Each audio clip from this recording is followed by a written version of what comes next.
하나님의 은혜가 여러분들 가운데 함께 하시기를 주님의 이름으로 축원합니다. 오늘은 여러분들이 일하는 생업을 위해서 함께 하나님 앞에 기도합니다. 여러분 개인적으로도 일하는 분들 계시지만 또 이제 우리 가족의 생계를 위해서 하고 있는 일들이 있을 겁니다. 그것을 위해서 함께 하나님 앞에 결단하고 기도해야 되는 시간입니다.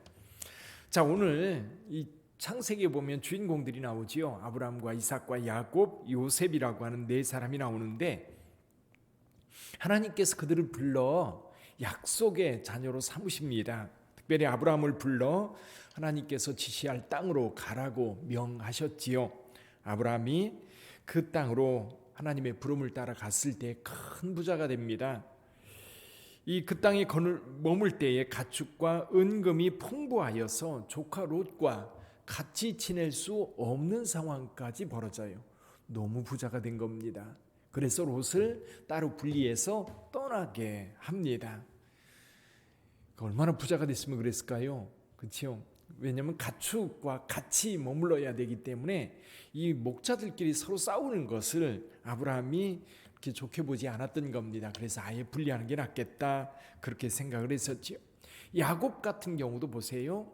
야곱 같은 경우도 하나님께서 밧단 아람에 정말 지팡이 하나 들고 갔는데 큰 부자가 되어서 가나안 땅으로 오게 되지요. 요셉 같은 경우도 여러분 애굽의 노예가 되어서 팔려갔지만 애굽의 총리 대신이 되어서 바로라고 하는 애굽의 왕이 있는데 그 바로 다음에 권세를 가지고 애굽 땅을 다스렸던 사람 요셉. 자, 오늘 본문의 말씀에서도 이삭에 대한 이야기가 나옵니다. 이삭. 사실 오늘 본문에 나오는 이삭은 이 가나안 가운데 그랄이라고 하는 지역, 지금 현재로 말하면 블레셋 지역이죠. 블레셋 지역에 가서 농사를 지었는데 그의 100배나 얻었다. 그러니까 보통 농사보다도 훨씬 더 풍성한 수확이 있었던 겁니다. 그래서 하나님께서 복을 주심으로 오늘 본문의 말씀에 보니까 이렇게 말씀하고 있어요. 이 사람이 창대하고 왕성하여 마침내 거부가 되었다. 하나님께서는요 각자에게 복을 주십니다. 복이요 재물이라고 하는 것도 그래요. 재물이라는 것한테 이렇게 대물림할 때에 그게 대대로 잘 굴러가기가 어려워요.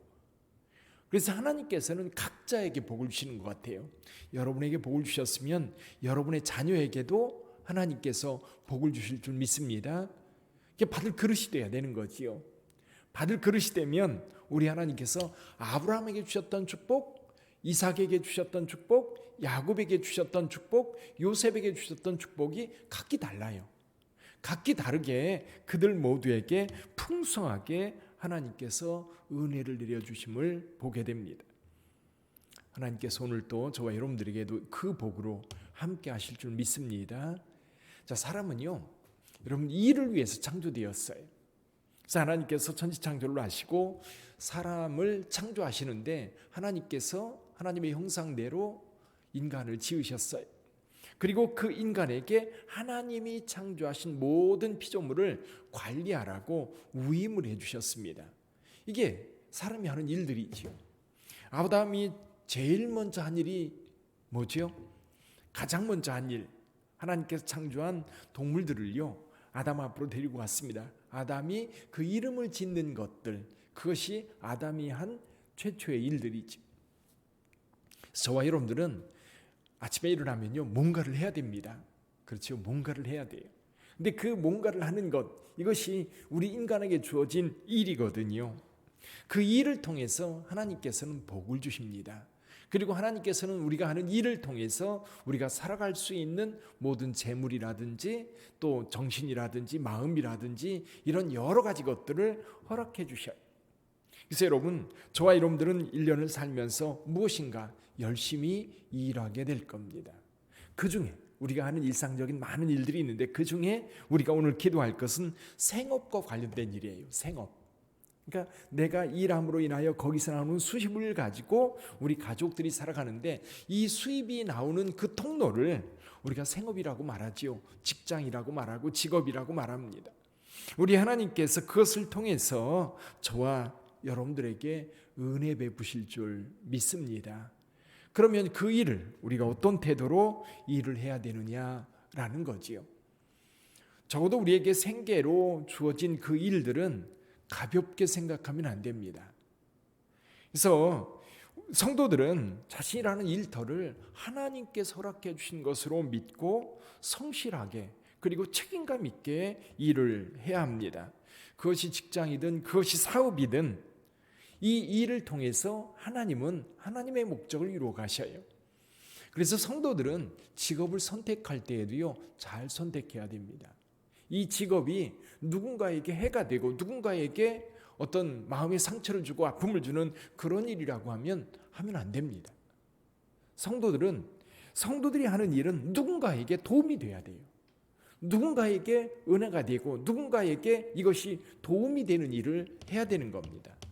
예를 들면 물건을 파는 일도 유통업이라고 하는, 그래서 누군가에게 이 물건이 만들어져서 소비자에게 가는 그 통로 속에서 이런 마진을 남기고 이 일을 통해서 누군가에게 도움을 주는 거예요.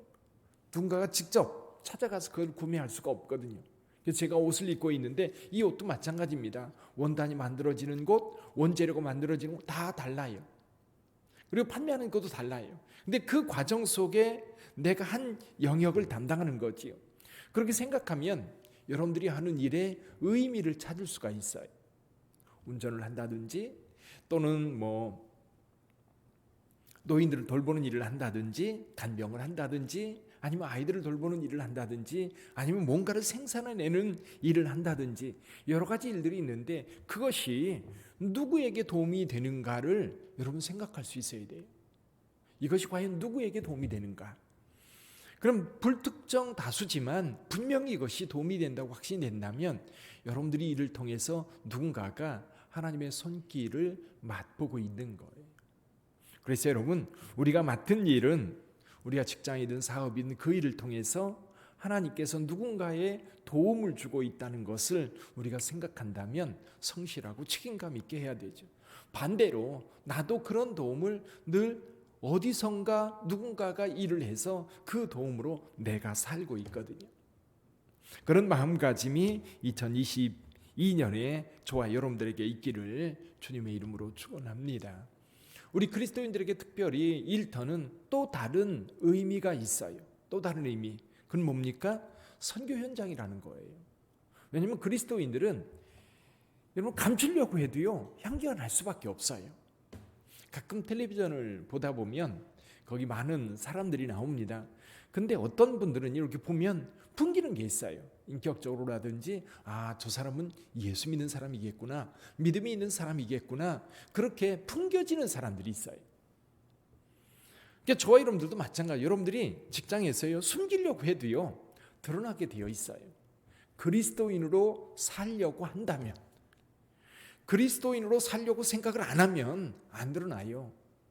그러나 내가 그리스도인으로서 늘 기도하고 주일에 교회 가서 하나님 앞에 예배를 드리고 성도 간의 교제를 나누면 언어가 달라지고요, 표정이 달라지고요, 태도가 달라져요. 늘 우리가 예수를 바라보고 그리고 기도할 때에 늘 하나님을 묵상하고 하나님의 뜻을 바라보는 사람들은 어디를 가든지 드러나게 되어 있어요. 이전에 제가 아직은 젊었을 때 어디 가게를 가든지 가면 혹시 목사님 아니세요? 라고 물을 때는 깜짝깜짝 놀랐어요. 이 사람 이걸 어떻게 알지? 근데 지금은 놀랄 일이 아닌 거예요. 그렇게 살아왔거든요. 쭉 그렇게 살아왔기 때문에 누군가가 그렇게 느끼는 건 어쩌면 당연한 거예요. 그래서 저와 여러분들은 함께 일하는 분들이 크리스찬들끼리만 모여서 일하는 게 아니거든요. 예를 들면 이스라엘이라고 하는 나라는 온 나라가 하나님을 믿는 백성들의 모임이었어요. 그 안에서는 누가 하나님의 백성이고 누가 하나님의 백성이 아니고 이런 게 없어요. 그러나 오늘 우리가 사는 사회는 믿지 않는 자들과 함께 살아가고 있어요. 그런 사회 속에서 저와 여러분들은 늘 그리스도의 향기가 되어야 된다는 거예요. 그래서 저와 여러분들이 일하는 곳에서 내가 만나는 많은 사람들에게 그리스도의 향기 또는 사도 바울이 표현했던 것처럼 그리스도의 편지가 되어야 되는 거죠.